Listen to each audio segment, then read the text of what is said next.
Actually, it's my first time in Davos, and Davos is an incredible place to feel what the world is, how the world is moving actually, because we have plenty of CEOs, more than 50 head of states here. So they are changing, they are talking about the world, about the economy, about the trends. So it's an incredible place to feel the world.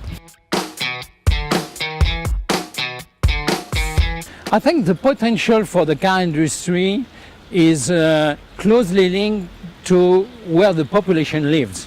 And actually 80% of the population of the world are living in emerging countries.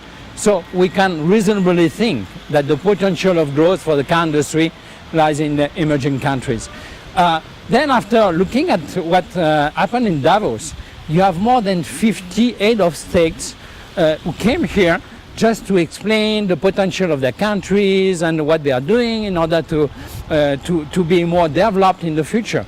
And I was personally impressed a little bit more by CIS country where, you know, south of Russia with Kazakhstan, for instance, a market of more than 170,000 units, or even Africa, where the potential of development is clearly there. And we had the presence of the head of state of Nigerian country, and frankly the potential of this country with 180 million inhabitants is really incredible. So you can expect that the potential is really on emerging countries. You know, in each and every countries, the key success factor I do think customer. If you forget the customer, you cannot have the proper product that fits their request or their expectation. So field customer try to find what they do expect. In emerging countries, obviously value for money. And since they are a little bit constrained in terms of budget, the value is very much important. But it does not mean that having a lower value, that the expectation in terms of quality, in terms of design, it's far lower than in other countries. So be careful, expectation.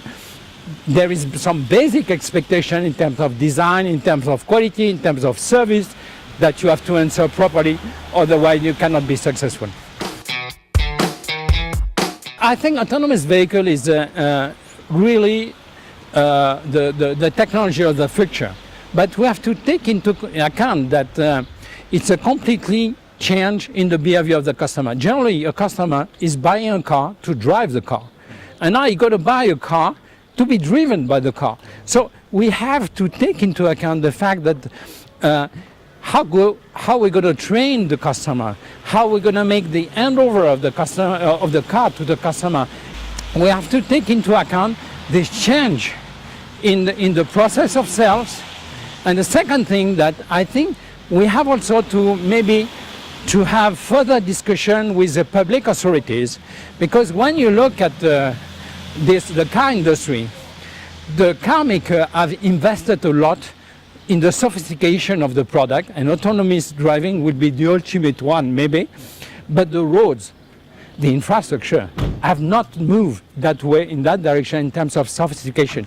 So we're going to have also to anticipate with the public administration and the cities and the governments in order to see how the roads can communicate more with the car than they are today.